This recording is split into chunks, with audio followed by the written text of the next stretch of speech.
Hey guys, it's Tony Robbins. Listen, I've got a video here for you today that I think you'll really enjoy. I am, for the last, I guess, 9 months or so since the economy took its giant collapse all over the world in different areas financially, I've been meeting people that are trying to figure out what to do financially. And I've watched so many people in business who are trying to figure out what to do. Their customers are responding in a different way. They're hanging on to their money and they're concerned. And so I thought, you know, the traditional approaches to business are not making a difference. What I'm best at is modeling. You know, I've always, when I wanted to figure something out, I go to people that are the best in that area and figure out what they're doing and teach myself how to do that and then teach others to do the same once I've proven it's worked with myself. I said, I want to find the best of the best, and I've been really fortunate over the last, as I say, probably 7, 8, 9 months to have spent some time interviewing and getting to know and becoming good friends with many of the top people in the internet marketing. I mean, people that they're not the likely people you normally look at. I look at them as the new money masters. You know, they're guys that, you know, they didn't have the traditional education and ladies that didn't, but they found a way to add value. So whether you're looking for, you know, an opportunity to figure out how to have a second income stream, or you have some form of business you're considering being in or you're in and you want to learn some tools, I thought I'm going to create some great products for this, but I thought I'd just send you out first a neat little interview that I did with them. These guys called me up and said, can we come by? I'd love to chat with you. And I said, well, we're going to chat. Let's put it on film. So we just knocked around, and what they wanted to ask me was, look, you know, we spent enough time with you. We know you know how to get people to take action. I said, well, come on over and let me kind of get inside your heads a little bit. Let me see why you follow through. Why do so many people say they're going to do something and then never follow through? And a few people do something inside their head and heart that gets them to follow through. So I just thought you might enjoy this conversation we've had. It's with Frank Kern and John Reese, two of the best in this industry. And I think you'll find it interesting. Maybe you'll be triggered a little bit to think about what will get you to follow through too. So this is my little gift to you. I hope you enjoy. We got the dialing. Thanks. Tony, what's up? Good thing, man. How about you? I'm good. Listen, we've got a serious issue that I think is affecting our market, and we need your help. We actually don't know if we can solve this problem, but we think that you can. So we want to barge in today. We're kind of riding around anyway. I know you're shooting and stuff, but if you got a couple minutes so we can pop by, that sure would be helpful. Okay, well, I'm honored. If you help me, come on over. I look forward to seeing you. Okay. See you, man. All right, man. Bye. Look forward to seeing you, John. Bye-bye. Yep, Bye. see ya. So why are we in a hotel anyways? They use this place a lot to shoot stuff because it's got a really nice background. Oh, so really nice outdoor filming stuff. different guests and interviews Yeah. and TV commercials? Hey, man. How's it going? Come on in. All right. Thank you. Hey, Hey, Tony. guy. What's up? How you doing, man? What's all this? Doing a little leadership filming, man. That's awesome. Good to see you. All right. Thanks for having us, man. Hey, how you doing? Good to see you. Well, come on in. I'm curious to what this major problem is that you got to see me right away about. This sounds like a setup to me, man. It's a setup, yeah. I told John it was an intervention about his glue sniffing problem. Well, come over and sit on my lap. Yeah, buddy. exactly.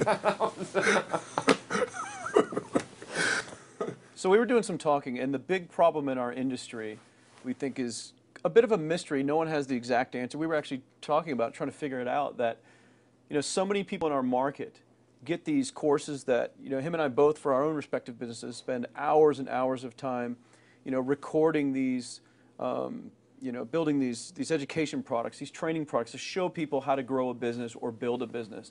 But there's this large segment of our customers in our market that we're in that really don't get results. They don't do anything, or they're just, you know, for whatever reason, it's not for them. It's just, you know, we were just talking about how great it would be if there were just, you know, so many more success stories, right? Like If everyone who actually bought stuff, not necessarily just our stuff, but all of the stuff within our community, if the people who bought it, if everyone who bought it just actually used it, you know, and just followed the directions and followed through, how amazing that would be, like what we would accomplish as a community as a whole if that happened. So our challenge is, what needs to happen, what kind of shifts need to happen to get people to follow through, to get people to actually use the products? You're talking about the same mystery that people have of, you know, why does somebody, you know, get that fat, or they're out of control and they hate themselves, but then they go have another piece of chocolate? Or, you know, why does the person who's just, the doctor just told them they have cancer, lung cancer, and said, you've got to stop smoking, and some studies show 70% of the people keep on smoking. So you're not talking about a minor issue here, right? It's part of life. But there is an answer because there are people that do follow through, and there are people that never did before, and then they've never followed through in their life, and now finally they break through. And that's what I try to focus on, is what those people do. You know, in my case, in the business world, I look at people like you, people like Dan Kennedy. Yep. What do these guys do? Okay, I'm just going to do that to the best of my ability. And sure, you know, it's like, well, oh no, I can't write copy as well as Dan Kennedy, or I don't have as much energy and drive as Tony Robbins. Well, but you didn't start so like, what? You didn't know, start so out I've got as much Frank as I Kern. got. You didn't start out who Yeah. you are. You started out trying to make how much? Come on. $300. Yeah, A week. A week. $300 right? a week, yeah. And you failed at that in the beginning, didn't you? I failed pretty miserably, yes. But it was effortless to fail. I mean, it's just like natural, yeah. But truthfully, you went from $300 to, I remember you said your first time you believed, if I remember, was when you made like $2,500 in like It 4 or was in 5 5 days when I was on vacation. While you're on vacation. That was when the true internet marketing dream was realized, you know, Right. because I sold a downloadable product and I wasn't even there. I didn't have to ship anything. I was like, oh my God, this was so great, you know, $2,500. And to me, that was just a gazillion, you know, because my rent, I think, was like $400 or something. And when you've told me that story before, and you just did it again, and you get you big grin on your face, Right. you get more excitement on your face than when you talk lights about up. doing 18, than when you talked about doing the 18 million, which I know you're proud as hell of, and you didn't get all the money, but you made 18 million bucks for somebody in That's pretty 24 good. hours, right? Yeah. But look at your face. It's like nowhere near as excited as $2,500 in 5 days, the same baby. thing, though. I mean, the It is. $2,500 is just as, there's no difference. No, I there's don't even think. more, because there was a moment when you recognized what was possible, but you didn't recognize it until you actually experienced it, but you only experienced it because you had to. Right. You had to keep going until you found it, just Yeah. like you did. You Yeah, had to keep absolutely. going until you found And it, it's right? like the validation that the fear doesn't have to matter anymore. That you don't. There is no other. That, you know, not having the plan B and knowing that you're going down the one path towards what you want. Yeah. It's the validation in your brain that, hey, this works. It may not work yet on the level I want it to, but it works. I've Right. just proven it to myself. Right. And for that, I win. It's game Right. over. I've already won. Yeah. Because I've proven it to myself. Right. So it validates everything in my mind that I want to do now, just at a higher level, and Right. doing more of it. That's it. Right. You just now leverage it. You now just stack it. So what do these people need to get started? Why aren't they starting? We all know the answer is fear.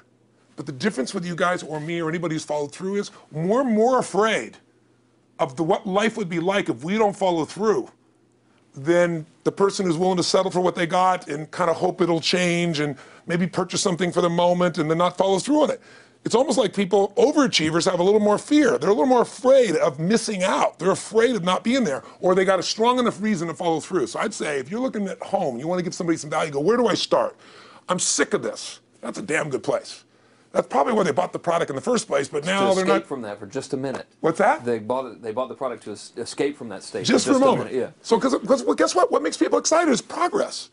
You don't have to be at the goal yet to feel alive again. You have to make progress. And the first step to progress is making a decision and buying the product. But then they don't do the second step, which is open the damn thing up. I think another powerful distinction that you're hitting on here is the fact that a lot of people that have breakthroughs in their lives, like including Frank and I both in different, success stories, situations, whatever you want to call them, is that, people typically hit rock bottom Yeah.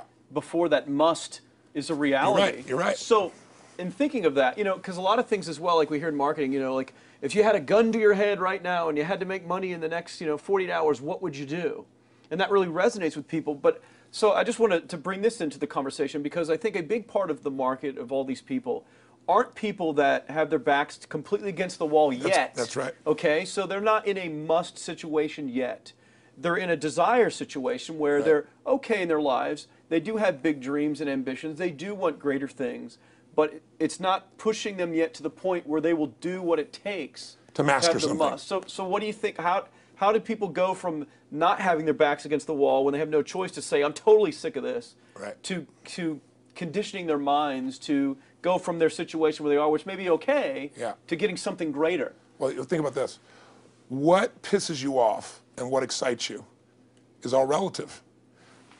$300 a week, no, $2,500 excites him more, that memory to this day, than even the $1 million, he did in his first 24-hour version, right? Or you breaking the 4 minute mile, $1 million. That must have been out of your mind. Tell me about that for a second. What did that feel like? You make $1 million in 24 hours. Nobody in history of the internet's done it. Euphoria. Yeah. It was unbelievable. What was your? It wasn't even about the money. That's exactly weird. right. That's exactly It wasn't right. really about the money. No, it wasn't. I wasn't thinking like, oh, that's how many cars I can buy. Or, No. It just wasn't. It was just breaking through like another barrier of progress. So at that point, it wasn't about your back to your wall. At that point, what it was really It was about— a further point for my fear, is what it really was. further point for your fear, and for some people, and I think in some cases, it's also a recognition of who I am and what I'm capable of. So for somebody whose life is already great, this is about, what if I could take on another skill that could create more freedom for my life? And just saying, I'm not having to go out and try and do it all perfectly right now. What I'm going to do for the next 8 weeks, I'm going to create a little ritual.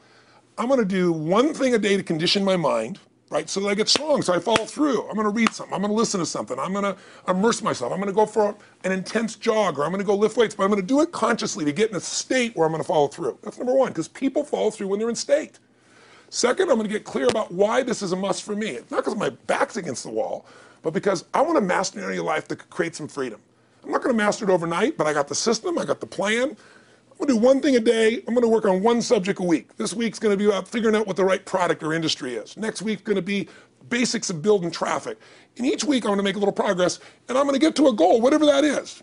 I'm going to make $1,000, my $300 in a week. I'm going to get to my $2,500. That first $2,500 is the most excited. Unbelievable. The first $300. I remember It's the most life-changing, too. It is the most life-changing. I remember I was supposed to be a truck driver, making $24,000 a year, because I'd be making the most anybody in my family had ever made. How'd that work out for you? Yeah, real well. Thank God I'm not driving a truck, right? I think you could pull the truck. I figured out I could could pull it with my finger, man. I could do it with my teeth. I could pull it with my teeth, right? 36 grand a year was the goal. If I could make 3 grand in a month. When I did that, was out of my mind. And then it was like, could I make 10 grand a month? Then it was 10 grand in a day, then 100 grand a day. Then could I make $1 million in a day? I had a day where I made $400 million in a day. The stock value of the company I took public, my personal stock. But it was probably after I did it, though, so it doesn't really count. I'm just joking with it. You're right. People don't remember who's first, Tony. 400 million, $1 million, yeah, who cares? Who cares? No, I'm not saying that's to brag. amazing, though. I'm not saying to brag. Of It's course. because they told me when I was on stage, I had this audience of about 15,000 people at the Continental Center. It was during a stretch break. I was doing what I loved, rocking the house. Everybody's going crazy. And they go, the stock's worth $400 million right now. I was like, wow, that's cool. It's like, okay, no one sounds stupid. It's like, what's next? And I went right back to what I loved. Once you break through, then it just becomes a game. The people that are getting your products have not yet broken through in most cases. The breakthrough happens by conditioning your mind every day, by feeding it a role model or story. It's putting yourself in a peak state where you follow through by getting physically strong. It's creating a little ritual of doing a little bit each day, and then you get momentum. But the most important thing of all is what we started out with. Why? Absolutely. Why is it a must for you? It doesn't have to be you're against the wall, but it has to be something you're hungry for, because the only difference in people is hunger. And if you're not hungry, get around people that are hungry and something will hit you. You watch a conversation, you get around people that are doing better, and all of a sudden you start going, my life sucks. I remember I went to a guy in LA. He's one of the most multi-billionaire guy, I'll never forget. And I lived in the Del Mar Castle, and I was really proud. That was like the symbol of me having taken myself from being poor to providing for my family this great place. It's built from castles in Europe overlooking the ocean, not far from you. And I went to this guy's house. He's a billionaire. He took me down to his wine cellar. I don't even drink wine. Went through this whole thing. At the end of the night, I was depressed. I lived in the Del Mar tenement, as far as I was concerned. I really was. I was like, I live in a crappy place, and all my standards changed. All of a sudden, I wasn't willing to settle for living that. All of a sudden, my back was to the wall in a different way, because as a man, I knew I was capable of more. So people can change their standard by getting around where it's better. People can change their standard by getting associated with what's true, like the bills they got to solve, the problems they got to do it. Or they can do it because they're excited, because it's something new they want to take on. Everyone's different, but they got to find the why, and they got to come up with some daily rituals to get them going, and just do a step at a time. That's where you get momentum. Awesome. That is awesome. So, think about what's the holy grail between somebody taking action or not. It's one word: certainty.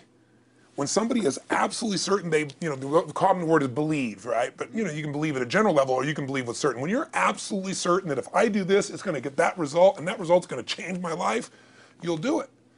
When you think it absolutely is not going to work, you're never going to do it. The middle no man's land of maybe it'll work, maybe it won't, that's the piece that kills people, right? So if it's a must for you, you got to make it work, right? In our case, right? That's an example. If it's not a must for you and you're not sure, you don't know what to do. So years ago, I'd look around and say, okay, how do people get themselves to follow through that haven't been following through? What's the difference? And I started interviewing hundreds of people, literally, and eventually thousands, because I had thousands of my events. So I'd ask the group to give me their feedback. And I came up with this model. It's like the holy grail of belief, or the holy grail of momentum. It's like the difference between what makes the rich get richer and the poor get poorer, right? And the difference we all know is mindset, but like, how's that built? So this is what I did. I created stupid little 4 little boxes, and I'll scribble it here for you. You think about the first thing that determines whether you can do something or not, and I put that in this first box at the top here on the left side, and it's potential. Like, what's the potential of a human being? Like, when you guys started, you proved something no one had done in history. You ran the 4-minute mile, right? For golly knows how many centuries, they're trying to run a 4-minute mile. Roger Bannister does it. How did he do it? Do you remember? You did it in this industry, right? You made $1 million in a day. No one had ever done that in history, right? After you did it, a bunch of other guys are doing it because it became possible. Roger Bannister didn't just go physically practice. He made a shift in his head. He practiced in his head because he could never achieve it physically, so he had to change in his head first so that the result became certain enough he believed it, and then his body got him through. After Roger Bannister ran that 4-minute mile, within 2 years, 37 people ran a 4-minute mile. Wow. When no one in history had ever done it. Now here's how it works. The potential for anybody getting your product is extraordinary. They could do what you've done as much, more or less. They can do whatever they want to do. The potential's there. The market's proven that. Whether or not they tap into potential has a lot to do with what action they take, which is the question you came to me with, right? Like, you know, God, they all have potential, but they're not taking action. And we all know that the action they take is going to determine the results they get. That's pretty obvious. So most people have a belief about what their real potential is no matter what you tell them. And that affects how much action they take. And of course, that affects the result. And then ironically, that result reinforces their belief. And then that belief affects it. So I'll give you an example. Let's say a person has unlimited potential, we all agree. But they take little action, little results. Why? Because they have to start with a problem with their belief. They don't believe it's really going to happen for me. Maybe for Frank Kearns because he's got the cool hair and stuff, or maybe it's for you because you're so driven, but it's not me. Maybe Tony Robbins because he's a freak, got these big teeth. Whatever their thought process is, right? They got this thing, right? But what happens is, if you believe that there's very little potential, how much action are you going to take? Nothing, little. And when you take little potential with a little action, what kind of results do you get?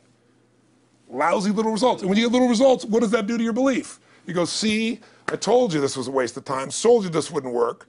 And then what happens? You tap even less potential. You take even less action. You get even worse results, and your belief gets even weaker. And this sucker feeds on itself until you are in a downward spiral. It's poisonous. It's poisonous and it's self-fulfilling. Now, what if something could happen that could come along and fill you with a sense of absolute certainty? Not like I believe, but mean where you know.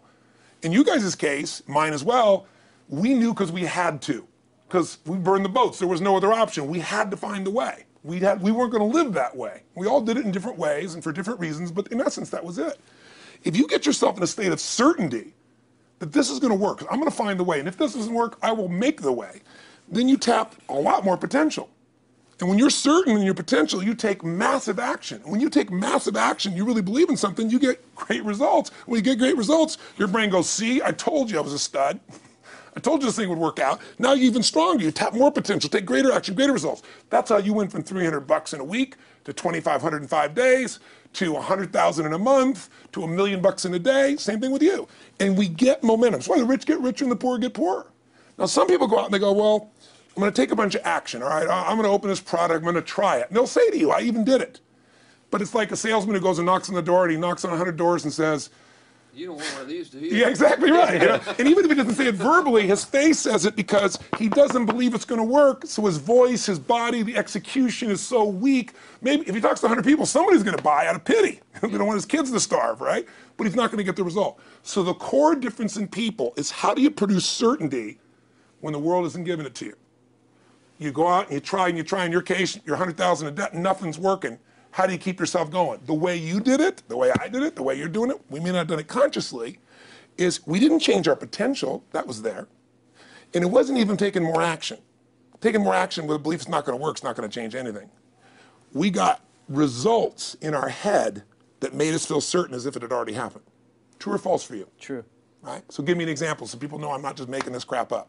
Well, I mean, just like when I had nothing, I already knew I was driving like Ferraris and Porsches and stuff because I always wanted those cars. I already knew I was going to have them.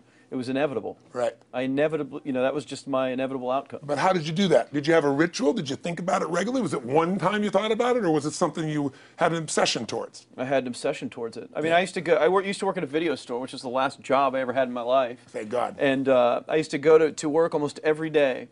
and I used to bring 2 magazines with me to read on my breaks. Entrepreneur magazine, just to read about business and everything else, to read about what other people are doing, look for role models. And I used to carry an auto trader with me. And I used to look at Porsches that were for sale.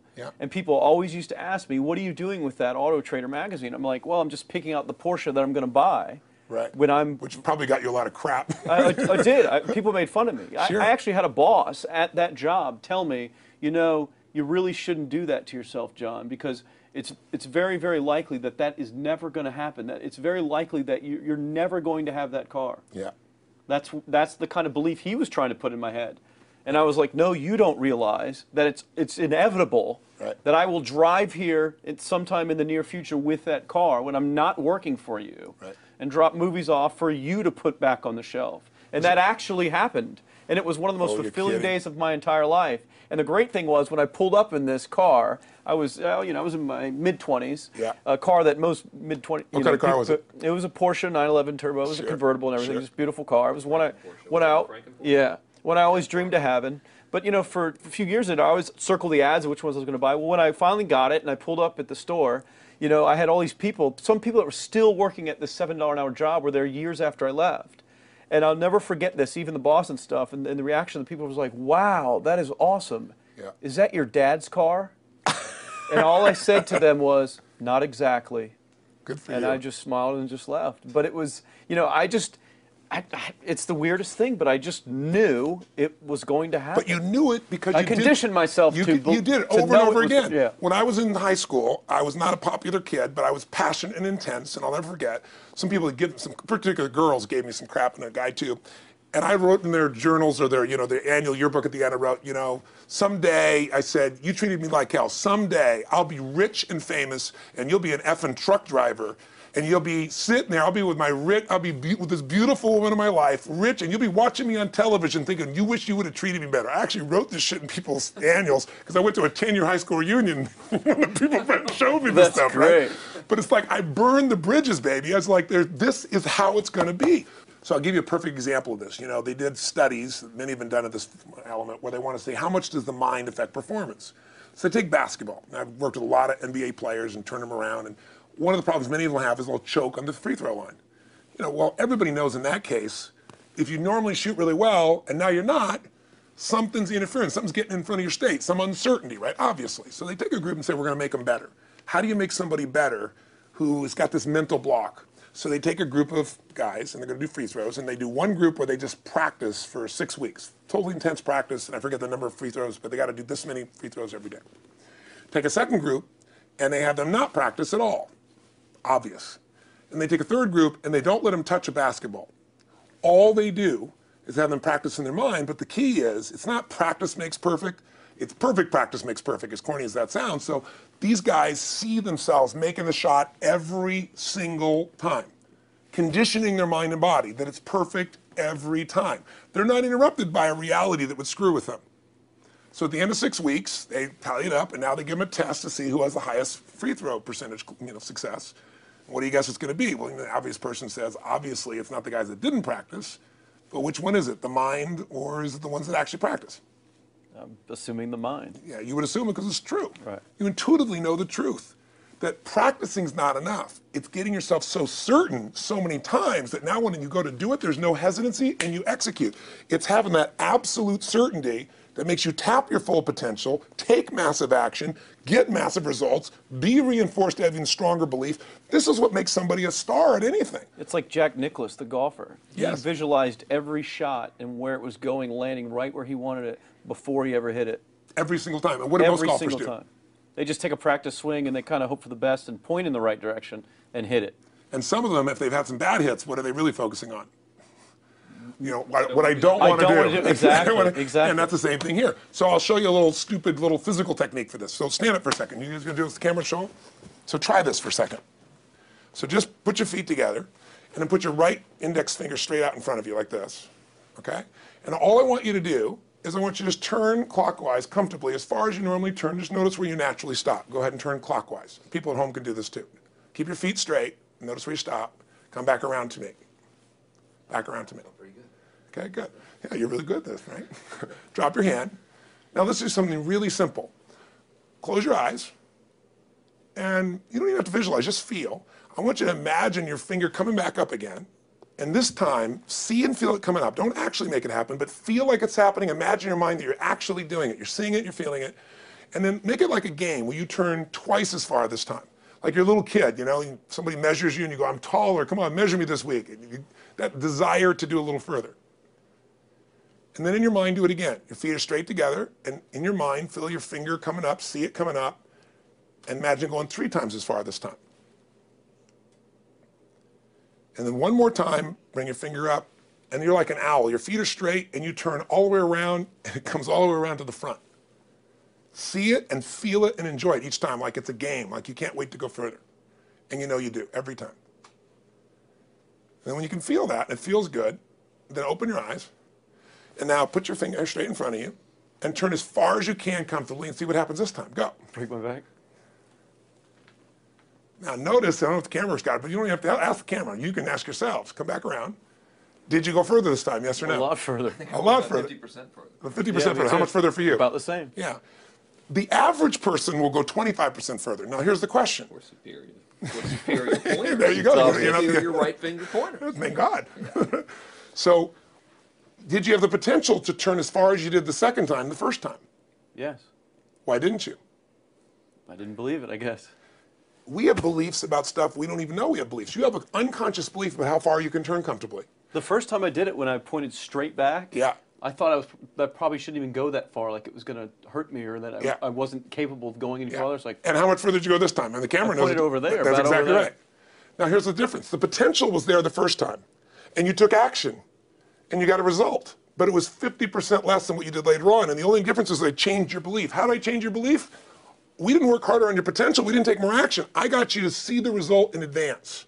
I got you to see it vividly 2 or 3 times. That's all. Of going further, and then your brain went, oh, I know what to do. Boom, it went there. Isn't that what you did by looking at your cars every single day and envisioning it?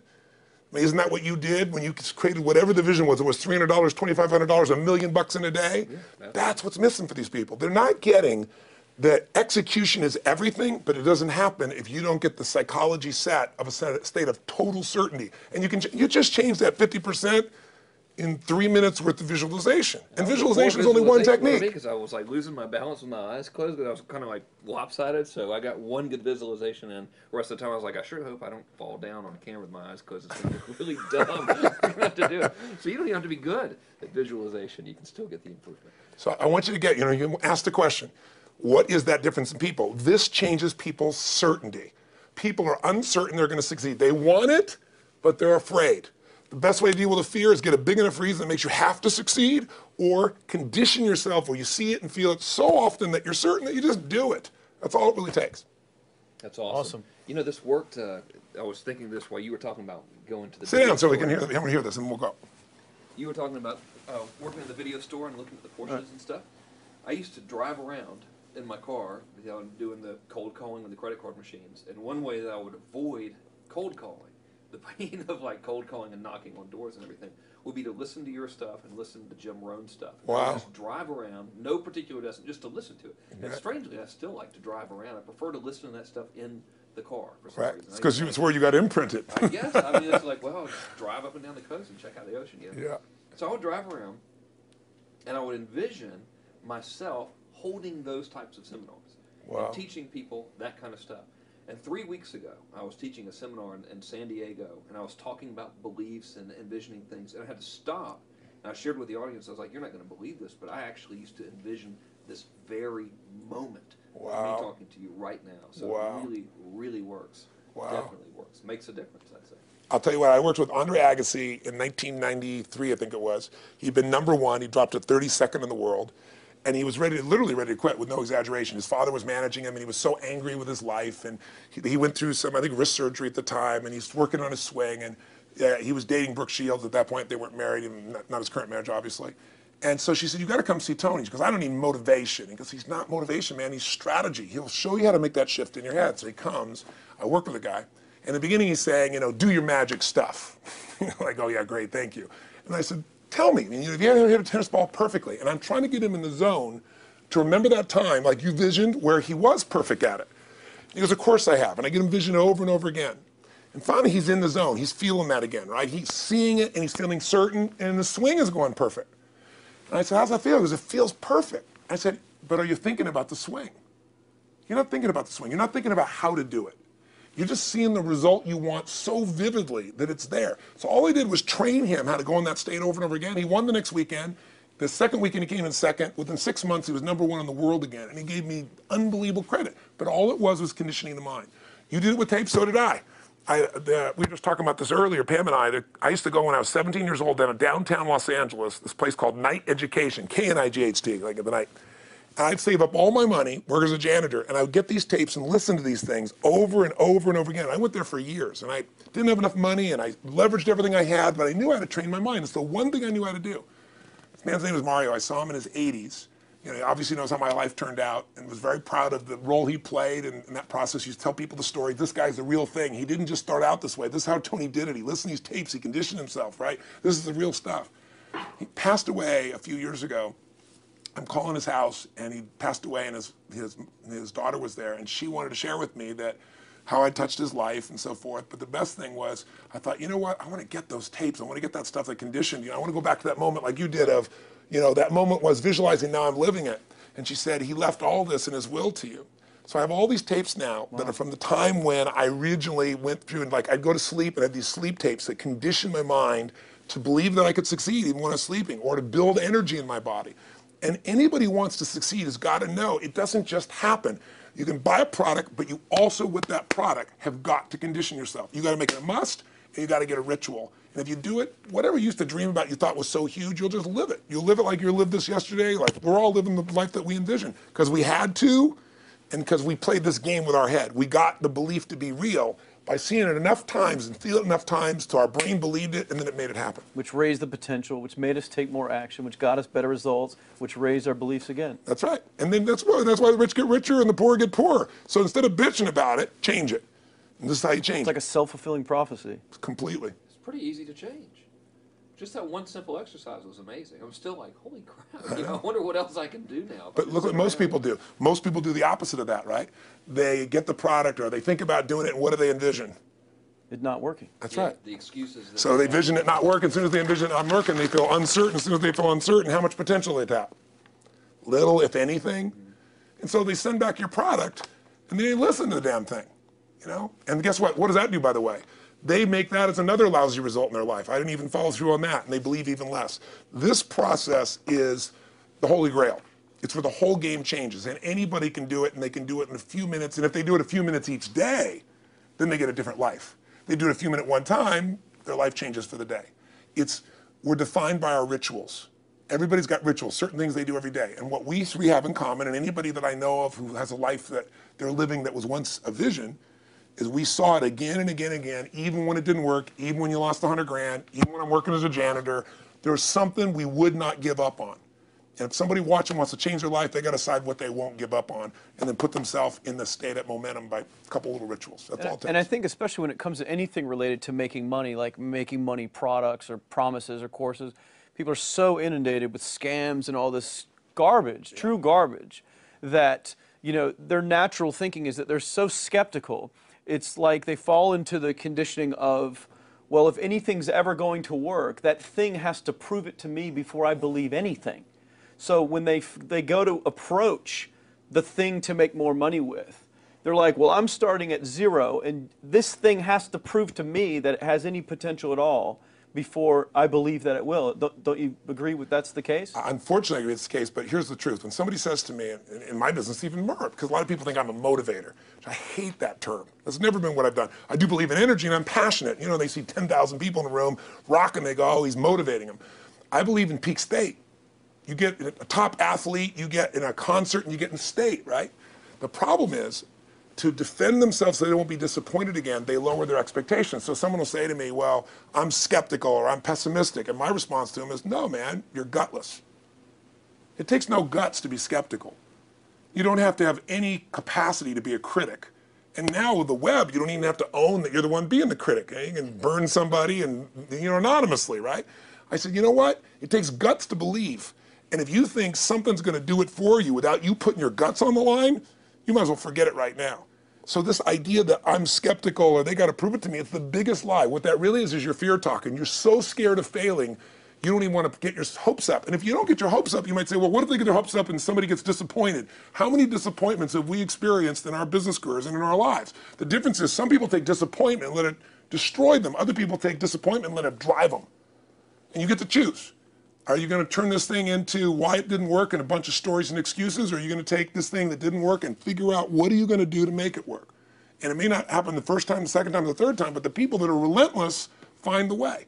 And it's the common denominator in all these guys that are kind of our friends or family, money masters, the new money masters is they all did it with will. Nobody here inherited this stuff. Everybody figured it out. And keep figuring it out. And it's going to keep changing. And you say, you know what, 1% of 99% of the money being made is being made by 1% of the people, because only 1% of the people will condition their mind and condition their body and follow through some daily rituals. The rest will tell a story about why it didn't work, how it wasn't their fault. And you got two things in life. You got results or you got a story, And too many people think that that 1% is somehow entitled to it and they're not, which is, it's just all in the head. It's all in the their head. belief. It's all in the head, which can be changed with some conditioning. Basic conditioning. You just proved it to us. That's fun. That's why I made Get the Edge and Personal Powers, because I understood that from the very beginning. Originally it was 30 days, and years later people would say, I've heard all the great results and everything else, man, but I don't have 30 days. And I'd be behind the glass, focus group, watching these people want to shake them like, you don't have 30 days to change your life, I thought, okay, I'll make it 7 days. Just one, because after 7 days, you get momentum. I mean, think about it. When do people's lives change? In a moment. It doesn't change in 10 years. Your life may have sucked for 10 years, but there's one moment when your whole life changes, the moment you decided. When you said, no more, and I'm doing it, and you kicked yourself in the ass, and you made yourself go do something, right? When you finally said, enough, no more, I quit, or let's begin, or I love you, there's a moment when somebody's life changes. And that can be gotten in a couple of days. So people watching don't have to wait until they've mastered everything. They got to get started and do what's next and just put themselves in a state where they start making some progress. Well, there it is. I think that's the answer that can help solve that problem with a lot of people. They'll just pay attention to it and do it. The bottom line is, all three of us and some of the people that we consider as family that are part of this process, we've all done well, and we don't need to do this stuff. We're able to do the stuff because underneath it all, people can see in your eyes, Frank, when you talk about $2,500 you made that day and the joy, right? Or you talking about not willing to settle, and just, I don't care what they say. They tell me I'm going to sit here and I should lower my expectations. I'm going to be driving my car in here and they're going to be delivering a video to me. There's something inside of every human being that will make it click. That'll make it so that today is not like yesterday and tomorrow will be different forever. And that process is an emotional hook. And what I hope is people watching this stuff, maybe something in here will piss them off enough or remind them of something or say there is a plan and it isn't just luck. And if I just get my big enough why and I get a little system for conditioning myself, and if I start to feel overwhelmed, I just do one next step. And I keep learning and keep moving forward, I will get there. If we accomplish that out of this conversation, then this conversation was kick-ass and fun, not just for us, but it'll be something that we'll be really proud of a long time.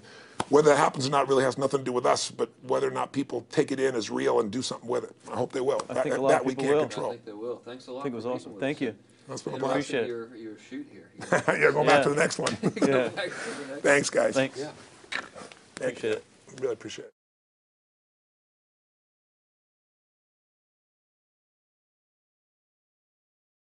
And you'll get the goal too. You'll achieve it also. But you've got to train your body to do this because our culture, all of our cultures in the world, every culture is different, but all cultures teach you to fit in. And if you're going to serve your community, your country, your family, and if you're going to serve what God has made you to be, whatever that distinction may be, however you language that, whatever you're here for, then you've got to learn to put yourself in a different state. So I'm saying to you, how many of you would like to have more joy, more happiness, more excitement, more ecstasy in your life? How many would like to have a lot more of all those things? Raise your hand, say aye. Anyone opposed to those feelings? Okay, good. Then we're not going to wait for them to happen. Emotions don't just happen to you, you do them. You do them by the way you use your body and by what you focus on. Those two together create your emotions. So if we change the way we move, we change the way we feel. So here's what we're going to do. I want you to imagine this goal you said earlier you really want. A goal, a dream, a desire, a fantasy, that if you could achieve it, it would so excite you. How many thought of one already? You know one that would really excite you. If you got one, raise your hand right now and say aye. Great. I want you to imagine right now you just achieved that goal. You really achieved it. How will you feel?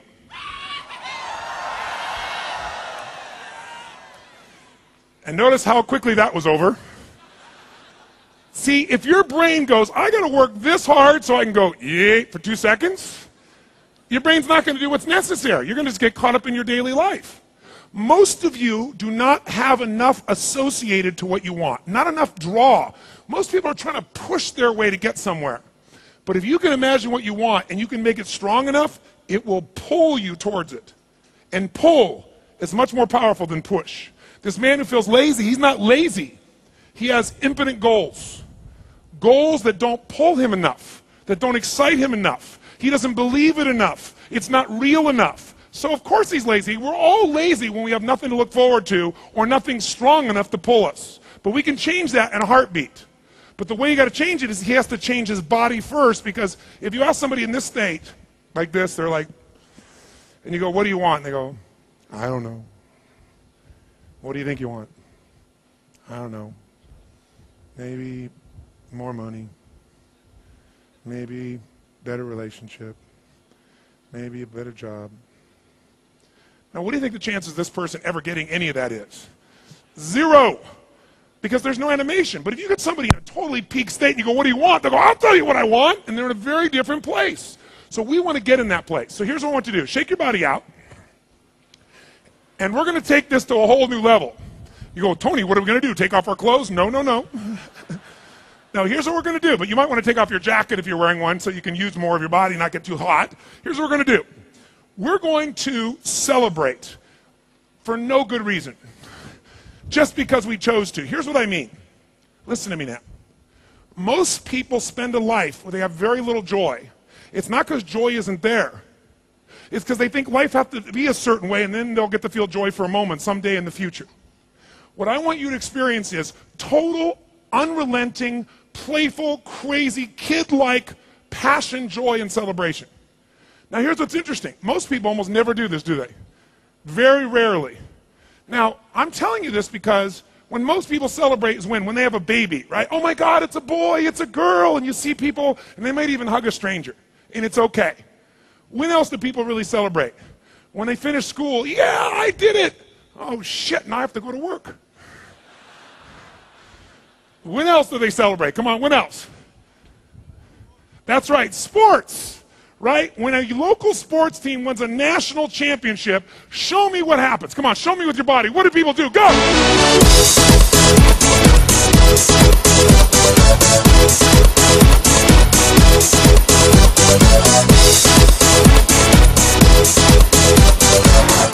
Don't people go crazy?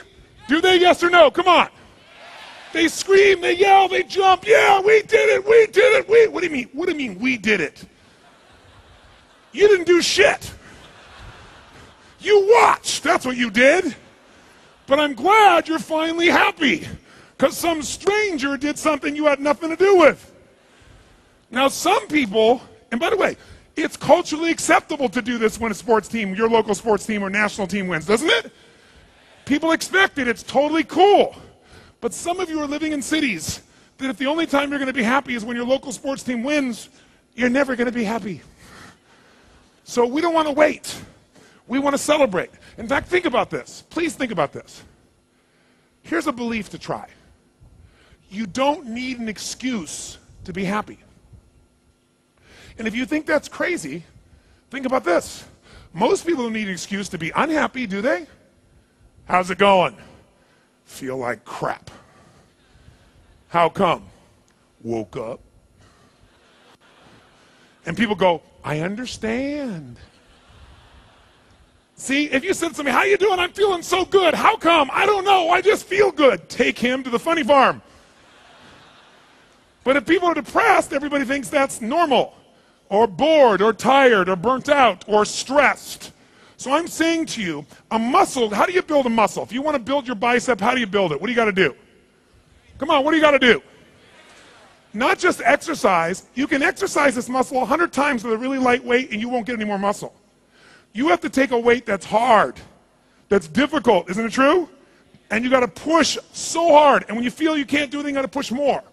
If I want to build my bicep, maybe I do curls with a weight.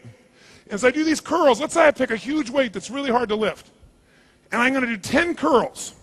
Which one of those 10 curls do I want to do the least? Which one? Number 10.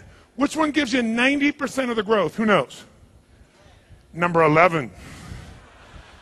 Because see, when you think you can't do it and you make yourself push through it, that's when you get all the growth. How many know what I'm talking about here? Say I. So we want to train our emotional muscles. Because what's more powerful than love, or faith, or courage, or determination, or passion? Think about it. And if your courage, if you don't use your courage, does it get stronger or weaker? Which one? It gets weaker. What you don't use, you lose. So the more we work it, the more we're going to get. So we're going to work our happiness, our joy, our ecstasy muscles. And here's how we're going to do it. In a moment, we are going to celebrate for no good reason. Just because we're going to train our body to view this way again. And so the way we're going to do this is I'm going to remind you, since many of you have not celebrated in a long time, that if you were a little kid and you were celebrating, you would use your whole body. So here's the first key to celebration. Your feet must come off the ground. None of this hey stuff. I know that looks cool and shit, but it won't actually change you. So you got to get your feet off the ground, especially if you're old mentally, especially. Second thing is you must extend your body while you're doing this, because as you extend your body, you open your diaphragm and it changes your biochemistry. Third, how many of you use sounds when you're really excited about something, or at least when you're a kid? How many make sounds? Say I. Right now, just make some crazy sounds of excitement. Come on, make some sounds. Come on. Try another one. Try another one. Try another one. Try another sound. Whoa, yes. Very nice. Now, sounds change the way we feel, but as cultures, we've learned to be quiet. When you're a kid, how many of you made weird noises all the time? How many did this kind of stuff? Come on, say I. So what happens is part of the culture makes us not use that and we feel less alive. So I want you to use sounds. In fact, how many of you in this room like to sing when no one's around? How many of you like to sing even though you sound like hell? You're in your car, you're singing, you're rocking. You drive up the stoplight, you're still singing in your car. You look over, there's a person in the car next to you staring at you. What do? You quickly pick up your cell phone and act like you've been talking to someone. Why do we like to sing even though we don't sound good? Because in order to make sounds, you have to move parts of your body. Emotion is created by motion. If you don't use it, you lose it. So we're going to leap, we're going to extend, and we're going to use our voices. And we're going to celebrate like the greatest sports team won, like you had the ultimate achievement of your goal, like the happiest moment of your life. Now we're going to do this celebration for just 15 seconds. Just 15 seconds. Because if we do more than that, you're going to get too happy too quickly and it'll wreck your whole life. So we'll just do 15 seconds. How many want to try this? Say I. All right, in order to do this,